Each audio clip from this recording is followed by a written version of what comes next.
The observation deck hung like a glass teardrop above Earth's curve, and Jasper Okoye pressed his palm against the window as if he could pull the distant star closer.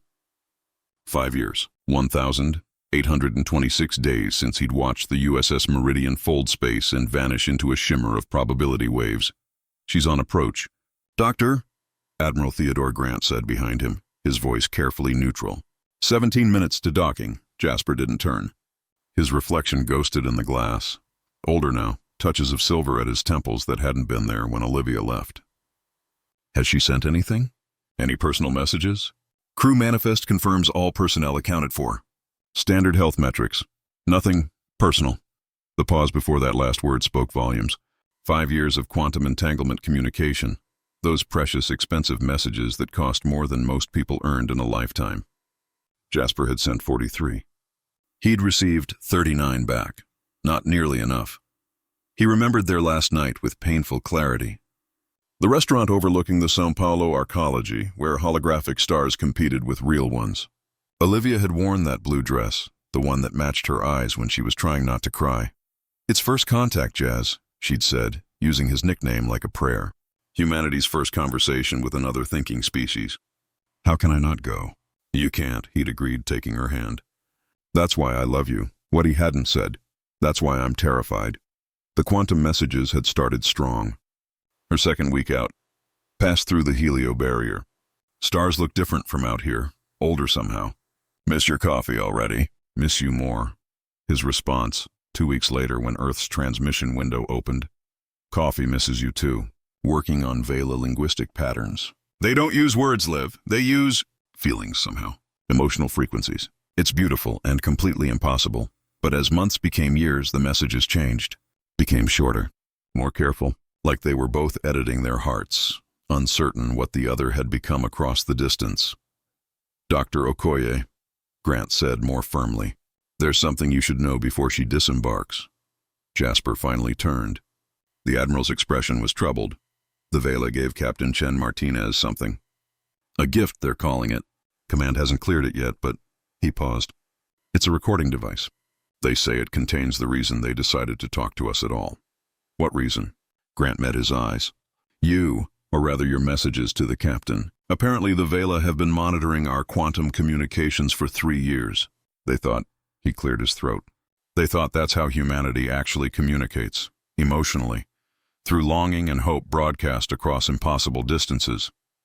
Jasper's breath caught. "They only revealed themselves," Grant continued, "because they wanted to understand what they called the bridge frequency. The pattern in your messages that made them believe we were capable of true connection." Outside the window, a shape emerged from the black, sleek, silver, burning with deceleration fire, the Meridian coming home, and inside it, somewhere, Olivia. Changed by 5 years and light years, carrying alien gifts and human loneliness. Jasper's hand trembled against the glass. "She's here," he whispered. The debriefing hall smelled of recycled air and anticipation. Jasper sat in the second row, surrounded by officials and scientists, all waiting for the Meridian crew to emerge. His knee bounced nervously until he forced it still. When the doors opened, she was third in line.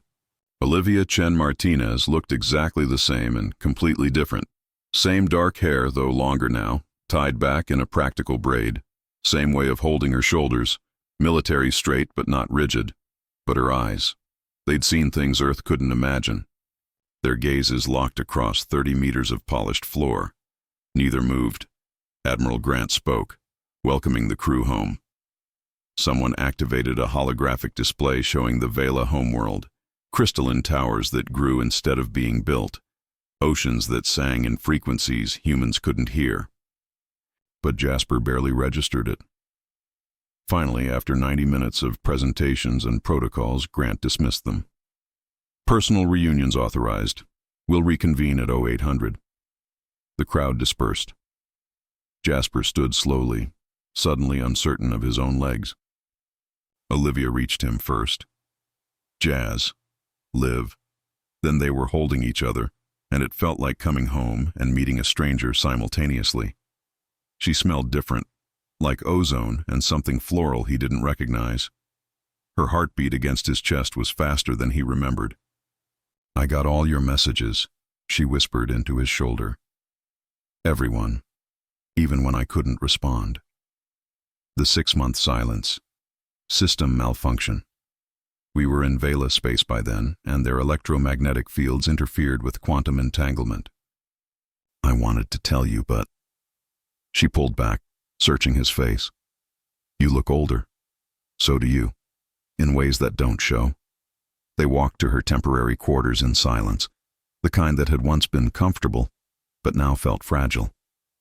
Inside, Olivia unsealed a metallic case on her desk. This is what Grant mentioned, she said. The Vela recorded something. They want us, specifically us, to hear it first. She activated the device. A 3-dimensional sound field emerged, and Jasper heard his own voice from 3 years ago. Liv, I know you can't respond right now, but I need to tell you, the Vela's emotional frequencies, I've been mapping them against human neurological patterns.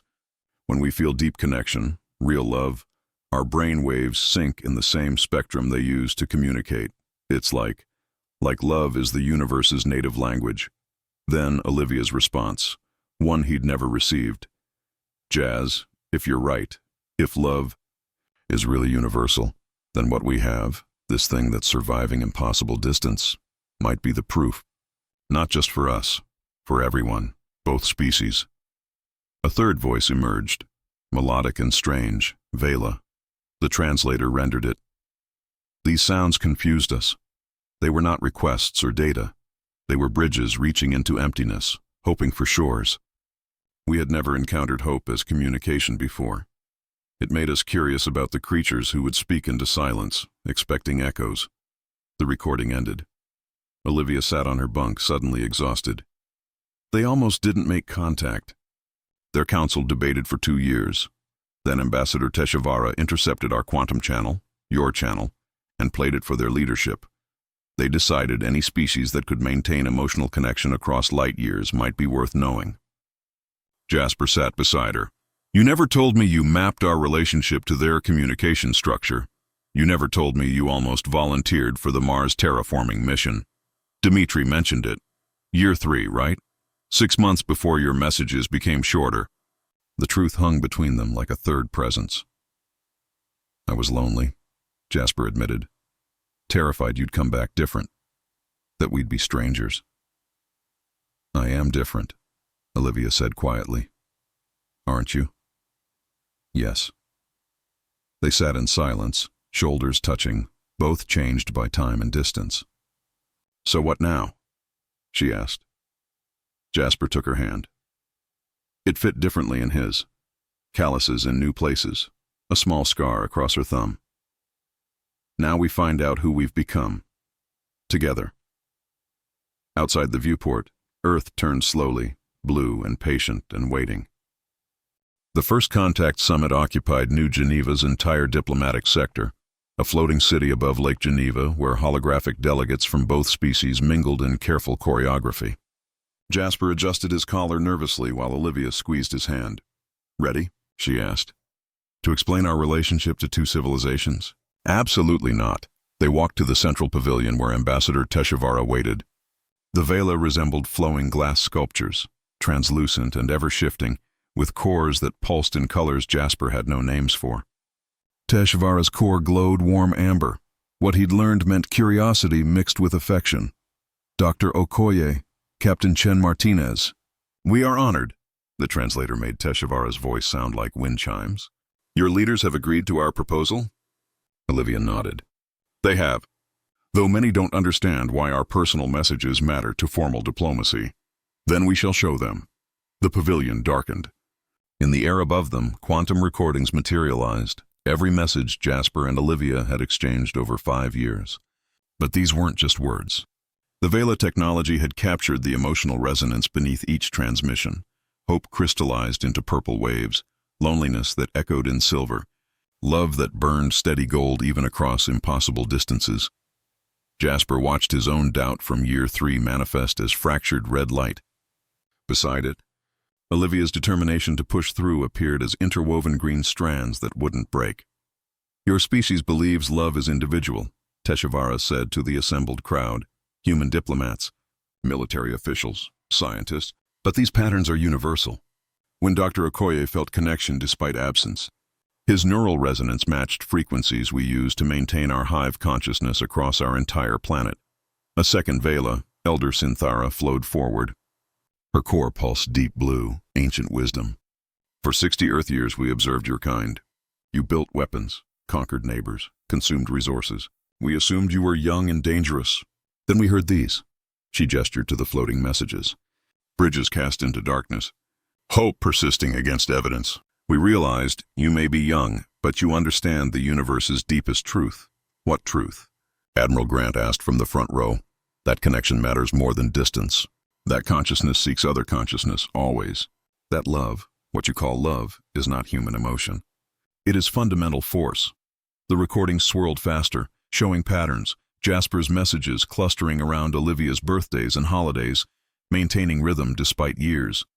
Olivia's responses growing more emotionally complex as she encountered the Vela, trying to bridge two worlds through words sent to one person. Your relationship evolved, Teshuvara continued, exactly as first contact must evolve. Fear to curiosity, curiosity to understanding, understanding to commitment despite difference. Jasper found himself standing, pulling Olivia up beside him. You're saying we were practice for this? No, Synthara said gently. We are saying you were proof that your species can maintain bonds across any void. The recordings collapsed into a single point of light, gold and steady. We propose joint exploration, Teshuvara announced. Human curiosity paired with Vela emotional resonance. Ships crewed by both species, using quantum emotional communication systems. Dr. Okoye has already designed the framework. Murmurs rippled through the crowd. Grant stood. This is unprecedented. We'd be integrating our deepest feelings into standard communication. You already do, Jasper said quietly. We just didn't know how to listen. He looked at Olivia. Every message I sent wasn't just words. It was proof that I still existed for you across the void. That's what the Vela heard. Not content, commitment. Olivia smiled, really smiled, for the first time since returning. And now we teach both species to hear it. The vote was unanimous. Epilogue. 20 years later, Captain Maya Okoye, born 3 years after the summit, named for an old friend her mother once served with, stood on the bridge of the USS Convergence. The crew was half human, half Vela, their consciousnesses linked through quantum emotional resonance. In her quarters, she kept a small crystal containing her parents' original messages. Sometimes, during long voyages, she'd play them, not for the words, but for the pattern of connection that had changed two worlds. Outside her viewport, a new star system waited. First contact protocols engaged. She took a breath and sent her own message home. Mom, Dad, I'm scared and excited. Just like you were, the bridge holds. I'm crossing it now, light years away. In their apartment overlooking the Earth Vela Cultural Center, Jasper and Olivia received the transmission simultaneously. They smiled, held hands, and whispered the same words into the quantum channel. We're here. We're listening. Cross bravely. The bridge, built from love across impossible distance, carried her voice home and across the galaxy. Another species heard it too and wondered what connection might be waiting for them in the dark.